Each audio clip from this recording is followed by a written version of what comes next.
ദൈവത്തിന് സ്തുതി. സങ്കീർത്തനം 91. അത്യുന്നതൻ്റെ മറവിൽ വസിക്കുകയും സർവശക്തൻ്റെ നിഴൽ കീഴിൽ പാർക്കുകയും ചെയ്യുന്നവൻ, യഹോവയെക്കുറിച്ച് അവൻ എൻ്റെ സങ്കേതവും കോട്ടയും, ഞാൻ ആശ്രയിക്കുന്ന എൻ്റെ ദൈവം എന്ന് പറയുന്നു.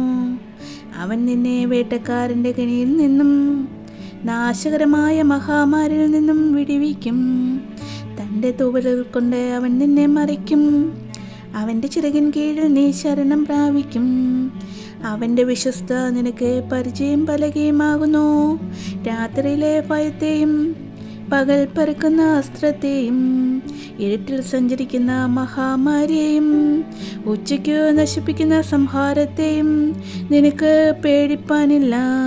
നിന്റെ വശത്ത് 1000 പേരും നിന്റെ വലത്ത് വശത്ത് 10,000 പേരും വീഴും, എങ്കിലും അത് നിന്നോട് അടുത്ത് വരികയില്ല.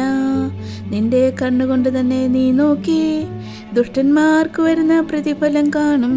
യഹോവേ, നീ എൻ്റെ സങ്കേതമാകുന്നു. നീ അത്യുന്നതനെ നിന്റെ വാസസ്ഥലമാക്കിയിരിക്കുന്നു.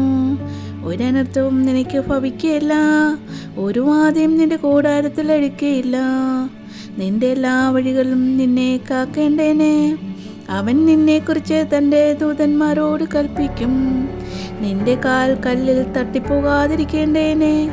അവൻ നിന്നെ കൈകളിൽ വഹിച്ചുകൊള്ളും. സിംഹത്തിന്മേലും അണലിമേലും നീ ചവിട്ടും. വാലസിംഹത്തെയും പെരുമ്പാമ്പിനെയും നീ മെതിച്ചു കളയും. അവൻ എന്നോട് പറ്റിയിരിക്കയാൽ ഞാൻ അവനെ വിടുവിക്കും. അവൻ എൻ്റെ നാമത്തെ അറിയുകയാൽ ഞാൻ അവനെ ഉയർത്തും. അവൻ എന്നെ വിളിച്ചപേക്ഷിക്കും, ഞാൻ അവനെ ഉത്തരമരുളും. കഷ്ടകാലത്ത് ഞാൻ അവനോട് കൂടെയിരിക്കും. ഞാൻ അവനെ വിടുവിച്ച് മഹത്വപ്പെടുത്തും. ദീർഘായുസ് കൊണ്ട് ഞാൻ അവന് തൃപ്തി വരുത്തും. എൻ്റെ രക്ഷയെ അവന് കാണിച്ചു കൊടുക്കും.